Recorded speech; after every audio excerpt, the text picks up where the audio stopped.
everybody, I'm Ross from Britain's Hidden History, and I was so excited this morning I had to put out a quick live stream just to say that, yay, Trojan Wars by Wilson and Blackett.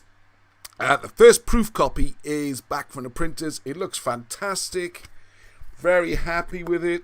So it came out great, and the pictures are clear. I find some pictures, so they've redone a lot of the pictures.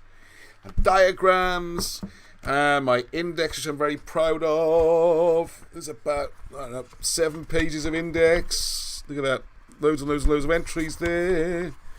Yay! So this means there's a few tweaks to make, a little bit of layouts, just things like that you expect on a proof copy. And I'll be back after the printers Monday or Tuesday, and they usually need 7 to 10 days, and I'll be sending them out. So that's great news. There we are. So what I'll do as well here, hang on, so it's on my screen, so I'll be live for an hour. That's weird. I don't know what's going on here. Right, anyway, so just a little bit about the book. I know it's called Trojan Wars, but it's not just about the Trojan Wars. It's not just about ancient Greece.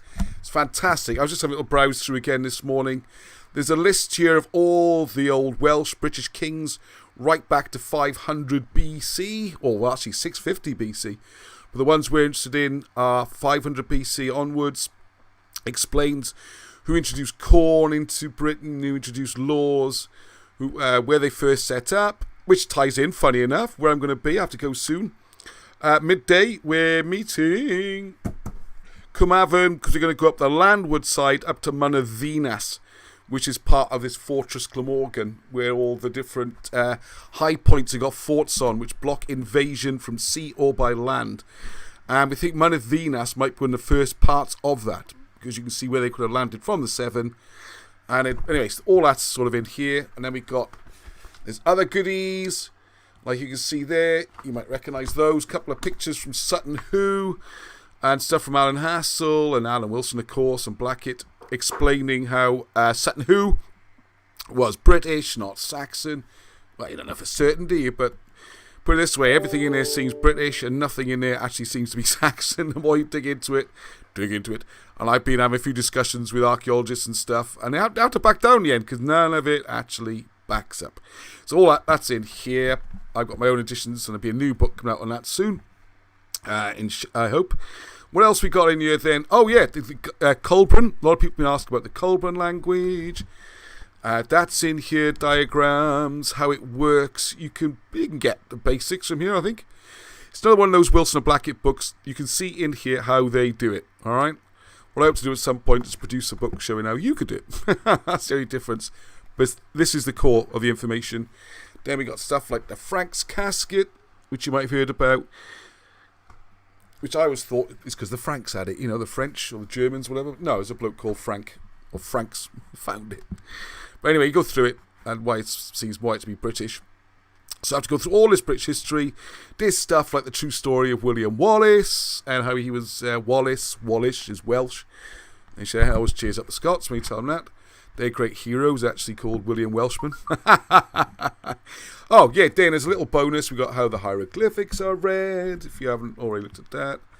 Translations, yes, they did the original decoding, if you like. I think that's a good word.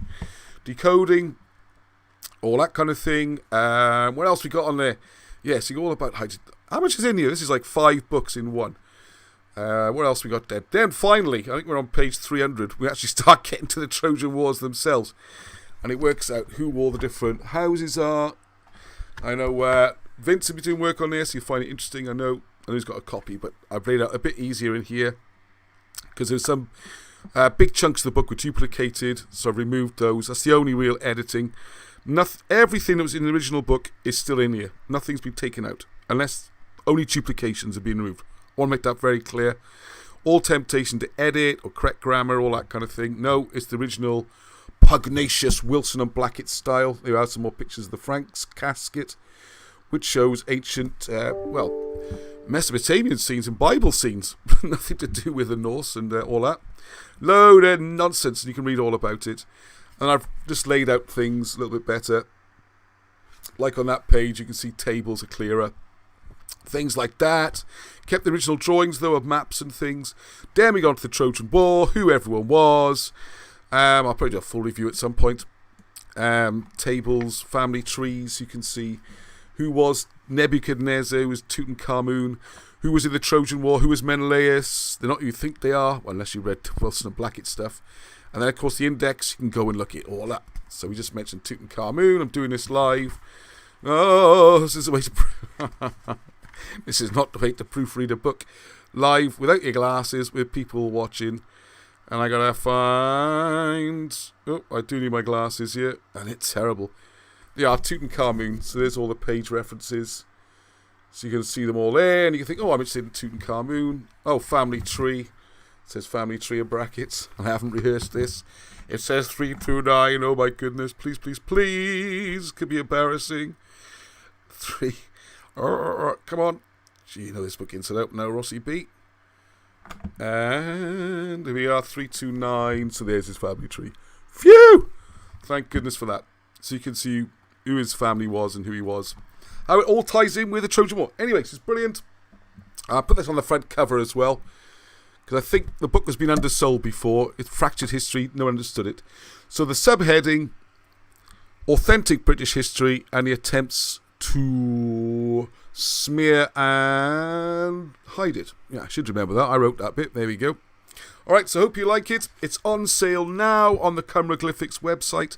As soon as we get the hard copies back, it will be going on to sale on Amazon.co.uk and eBay, of course. So you'll be able to get copies there. Coming direct's easier for us, but hey, whatever's easier for you. What else am I going to say? The other thing it's going to be useful for... Yeah, please, really do need the sales. It's the only income we get is book sales and Patreon donations.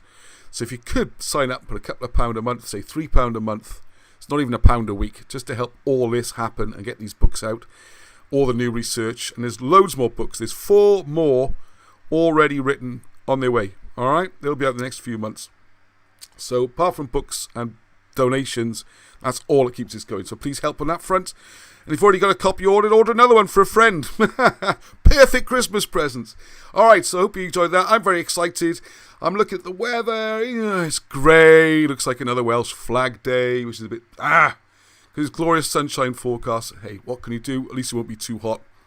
And we're going to go up the landward side. So we're going to meet in Cwmavon midday. And SA12 9LU is the postcode if you want to come and surprise and join us. There's going to be a few people there. And then we're going to walk up on the land side. We can see the forts, all part of this Fortress Glamorgan, which seems to be completely ignored by the mainstream. Bizarrely, I don't know why. Maybe because it wasn't built by Romans or Normans. And it's to keep people out. See, this, I'm going to go on a little bit of a detour, I can't stop myself. When you look at the placing of castles, it gives you a massive clue to who built them. So, for example, if you think if the Romans are supposedly suppressing the population, or the Normans are suppressing the population, then what you have to do is build your forts and castles in amongst the population to keep an eye on them, all right? You bang, right in the middle of town, while the town builds up around them, and you can be there to tell people what to do, and also you're safe in your castle. No one's going to come and stab you in the night, or some lightning raid or something. The castles in Wales... Some of the newer ones are, like Caerphilly Castle, exactly that. Big castle, boom, right in the middle of the town, okay? The old Welsh castles, though, have a defensive purpose. They are protecting the people, not pushing down on the people. So they're going to be on the hilltops, where you get good lines of sight, a beacon system to signal if an invading army has come. They are there to defend against armies, not to suppress the people, all right? Big difference, very important. And also, if you're a king and you're part of the people, it's peaceful times, wherever, or even in war times, you can sleep in your house. You put a few guards around, but you're not having to live like a terrified Norman lord or something up in a tower, afraid that a peasant's going to come and stab him in the night. It's very, very different. All right. So anyway, there you go. Oh, I think there's children around. They've already had rugby training today. Good to see some normality returning. So hope you enjoyed that. It's gone a little bit longer than I thought, but there you go. Great news. This book, so you can still pre-order, and then it will be on full order, I would guess, in 2 weeks, and then we'll be sending them out. So thanks for your patience. It's been a difficult year, as you know. various reasons, but the books are finally done. Hey! Onwards and upwards, and upwards and upwards and upwards and upwards, if you know what Mynydd Dinas is like. Alright, so thank you all for watching. There's a few people on live watching. Brilliant. So until the next time, heddwch.